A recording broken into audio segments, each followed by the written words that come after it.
तृणां भुवनस्य यस्पतिर्देवः सवितारमभिमातिशाः यज्ञमश्विनो बृहस्पतिर्देवाः।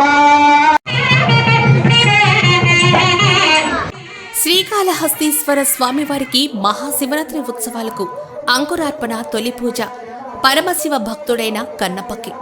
ఇది ఆ పరమేశ్వరుడికి భక్త కన్నప్పకు వరం ప్రసాదించాడు. భక్త కన్నప్ప గొప్ప శివభక్తుడు.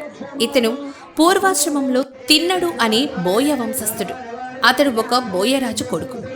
చరిత్ర ప్రకారం శ్రీకాళహస్తి పరిసర ప్రాంతాల్లో జీవనం సాగించేవాడు. ఒకనాడు అలా అడవి దారి గుండా వెళుతూ ఉండగా అతనికి అడవిలో ఒకచోట శివలింగం కనిపించింది.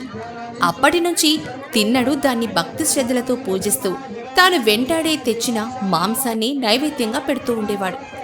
దక్షిణ కైలాసంలో భక్త కన్నప్ప ధ్వజారోహణం శాస్త్రోక్తంగా నిర్వహించారు. భక్తుల శివనామస్మరణల నడుమ ధ్వజారోహణం కన్నుల పండుగగా సాగింది. ముక్కంటి బ్రహ్మోత్సవాలు వేదోక్తంగా ప్రారంభమయ్యాయి. భక్తజన బాంధవుడు శ్రీకాళహస్తీశ్వరుడి మహాశివరాత్రి వార్షిక బ్రహ్మోత్సవాలు భక్తాగ్రేశ్వరుడు కన్నప్ప సమక్షంలో కైలాసనాథుని కన్నప్ప ధ్వజారోహణంతో వేదోయుక్తంగా ప్రారంభమయ్యాయి. తొలి రోజు పరమేశ్వరుని వరప్రసాదం అనుగుణంగా భక్తాగ్రేసరుడు భక్త కన్నప్పకు తొలి పూజతో బ్రహ్మోత్సవాలకు శ్రీకారం చుట్టారు.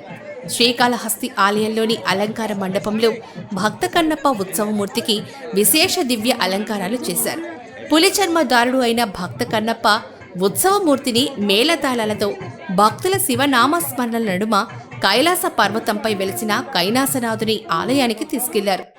శివాలయం వద్ద ఉత్సవమూర్తిని కొలువు తీర్చి ఆలయ ప్రధాన అర్చకులు వేద పండితుల ఆధ్వర్యంలో విశేష పూజాది కార్యక్రమాలు నిర్వహించారు. అనంతరం నందీశ్వరుని ధ్వజ పతాకంతో కూడిన ధవళ వస్త్రంతో కూడిన ధ్వజదారాన్ని భక్తులు శివనామస్మరణలు చేస్తూ ఉండగా మంగళ వాయిద్యాలు వేద మంత్రోచ్చరణల నడుమ ఓంకారనాదాలు డమరుకాలు శంఖారావం నడుమ ధ్వజారోహణం శాస్త్రోక్తంగా నిర్వహించారు. అనంతరం ధ్వజస్తంభంకు అభిషేక పూజలు చేసి దీపధూప నైవేద్యాలు నివేదించి పూర్ణహారతులు వేదోక్తంగా సమర్పించారు. వందలాది మంది భక్తులు ధ్వజారోహణం తిలకించి ఆధ్యాత్మిక ఆనందంతో పరవశించారు. ఈ కార్యక్రమాల్లో ఈవో బాపిరెడ్డి, బీజేపీ కోల ఆనంద్ కుమార్, టీడీపీ నాయకులు కృష్ణారెడ్డి, ఆలయ అధికారులు లోకేష్ రెడ్డి, హరి యాదవ్, నాగభూషణం పాల్గొన్నారు.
कैलासवासी भगवान श्री कालहस्तीश्वर शिव करोति नित्य कल्याणं करुणा वरुणालयः श्री ज्ञानप्रसूनांबा समेत श्री कालहस्तीश्वर स्वामिने नमः।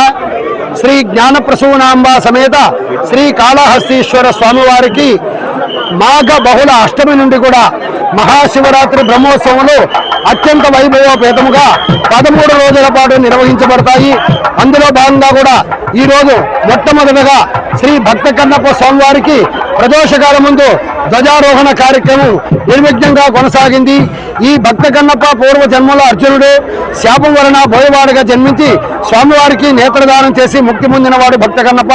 కాబట్టి ఈ క్షేత్రంలో భక్తికి ప్రాధాన్యత ఎక్కువ. కాబట్టి ఈ మహాశివరాత్రి బ్రహ్మోత్సవం నందు మొట్టమొదటిగా భక్త కన్నప్ప స్వామివారికి ధ్వజారోహణ కార్యక్రమం నిర్వహించబడింది. అటు వెంబట ప్రదోషకాల ముందు సాయంకాల సమయంలో శ్రీ స్వామివారి మహాశివరాత్రి బ్రహ్మోత్సవంలో భాగంగా కూడా సాయంత్రం నిశాకాలం ముందు కూడా స్వామివారికి విఘ్నేశ్వర పూజ, పుణ్యాహవాచనము, మృత్సంగ్రహణ, అంకురారోపణ, వాస్తుశాంతి ఈ కార్యక్రమాలన్నీ కూడా ఈరోజు పూర్తవుతున్నాయి. కావున ఈ కార్యక్రమములన్నింటిలో కూడా భక్తులందరూ అధిక సంఖ్యలో పాల్గొని శ్రీ జ్ఞానప్రసూనాంబ సమేత శ్రీ కాళహస్తీశ్వర స్వామివారి యొక్క ఆశీస్సులు పొందవలసినదిగా కోరడమైనది. ఓం నమః శివాయ.